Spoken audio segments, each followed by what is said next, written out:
O que fazer no caso de desaparecimento de pessoas? Para a polícia, é essencial que a denúncia seja feita tão logo se identifique o sumiço. Esperar 24 horas ou até 48 horas pode comprometer toda a investigação. Vestidinho simples, óculos, sumida há 3 meses, mãe entrevada, chamando. O trecho é do poema Desaparecimento, de Luísa Porto, de Carlos Drummond de Andrade, e foi publicado em 1946. Ele descreve o desespero de uma mãe em busca da filha. O sofrimento e a angústia relatados nos versos são muito atuais e atingem milhares de famílias no país. O desaparecimento de pessoas é considerado um fenômeno no Brasil. Um estudo realizado pelo Comitê Internacional da Cruz Vermelha indicou que foi registrado um total de 786.071 desaparecimentos entre 2007 e 2017. Mas, quando a família pode considerar que um familiar está desaparecido e procurar a polícia? O desaparecimento, ele é caracterizado tão logo haja a quebra de uma rotina dessa pessoa, seja ela em qual idade for, né? É o adolescente que foi para a escola e não voltou, é o profissional que não foi trabalhar, saiu de casa para trabalhar e não chegou ao trabalho. Não há que se falar em prazo. Não tem prazo de 24 horas, não tem prazo de 48 horas, tudo isso é mito e isso precisa ser quebrado, esse paradigma. Esse paradigma, de fato, ele dificulta muitas vezes o início da busca dessa pessoa e, portanto, esse atraso na busca pode comprometer toda uma investigação. Ainda durante o período de buscas, a família pode requerer na Justiça a declaração de ausência do desaparecido. É necessário que alguém administre aquele patrimônio.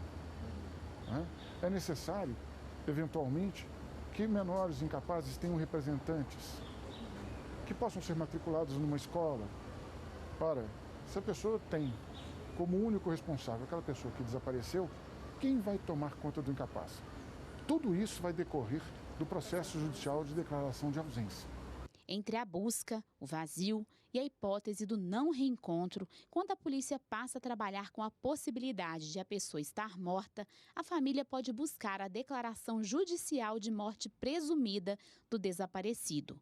Para que assim possa se abrir a sucessão, a transmissão patrimonial, também as questões relativas a seguro, seguro de saúde também, pensão por morte em favor do cônjuge sobrevivente ou do convivente sobrevivente e dos filhos ou incapazes sob sua dependência. São duas situações, portanto, diferentes, algo parecido que leva a muita confusão entre as pessoas, mas que o juiz, na prática, tem que saber distinguir. Ambos os processos exigem laudos e publicação de editais, levando-se em conta critérios rígidos. Em alguns casos, dependendo da situação do desaparecimento, o processo pode ser revisto.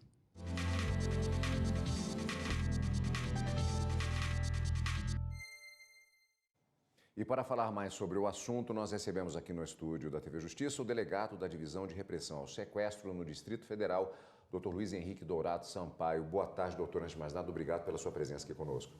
Boa tarde a todos. É um prazer estar aqui para tirar essas dúvidas aí de todos sobre essa questão importantíssima. Doutor, vamos começar exatamente, embora já tenha sido abordado na reportagem, com um mito.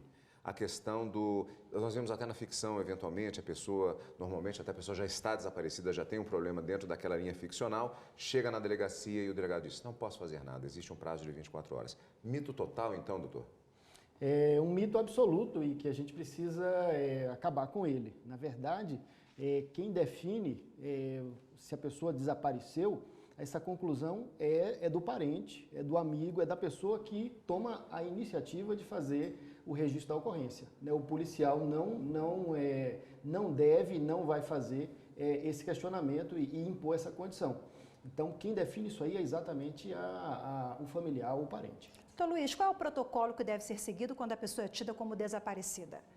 Olha, inicialmente, a primeira condição, após essa conclusão, que a pessoa chega à conclusão que aquela pessoa desapareceu, é procurar uma delegacia de polícia e fazer o registro, né? Só que ela não deve simplesmente se dirigir à delegacia apressadamente. Ela tem que se munir de informações, né, para facilitar. É fundamental para o trabalho policial que essa pessoa chegue lá com informações detalhadas sobre a vítima, a roupa que ela estava usando, o número do celular que ela eventualmente carregou, uma fotografia recente, senhas para você ter acesso a Facebook, às vezes até para sistemas de localização de aplicativos de celular, né? Então, o máximo de informações. Aquele númerozinho que vem na caixa do celular, que é o e-mail, né? Isso é muito importante, aquele número, porque às vezes a pessoa que desaparece, ela quer fugir, ela é um adolescente que fugiu de casa, e aí ela troca o telefone, troca o número do telefone, mas pelo e-mail a gente consegue localizar ela. Então, é reunir o máximo de informações e chegar e relatar para o policial com sinceridade, né? Contar toda a verdade. Porque o policial vai fazer perguntas, né? Perguntas íntimas sobre a pessoa, e a verdade é muito importante. Não pode se omitir se a pessoa faz uso de drogas, não pode se omitir se a pessoa tem envolvimentos criminais, se a pessoa tem problemas mentais, se a pessoa faz uso de medicamento tarja preta. Então, são informações importantíssimas. O policial, quando pergunta isso, ele não é porque ele está querendo ser curioso, aquilo vai direcionar a forma de fazer a investigação. Doutor, além da questão da delegacia de polícia propriamente dita, temos também ONGs, conselhos tutelares e outros órgãos que também trabalham, inclusive junto a casas-abrigo, a pessoas que estão em situação de rua. Há um trabalho conjunto entre essas organizações? Sim, e principalmente agora. Esse trabalho até o ano passado, né, ele dependia da iniciativa individual das entidades, do policial que procurava essas entidades, ou das próprias entidades que procuravam a polícia, de uma troca pessoal, né, de uma iniciativa pessoal dos envolvidos, dos agentes, dos servidores. Hoje existe uma lei, foi sancionada uma lei em março, né, que já está em vigor, que ela obriga a interação, ela impõe essa interação entre os vários envolvidos, né, da sociedade. Doutor e dos Luiz, órgãos inclusive, públicos. desculpa a interrupção, mas inclusive essa lei ela prevê a criação de um cadastro nacional de pessoas desaparecidas, uma ferramenta importantíssima, tendo em vista que hoje nós não temos um único órgão que concentra essas informações.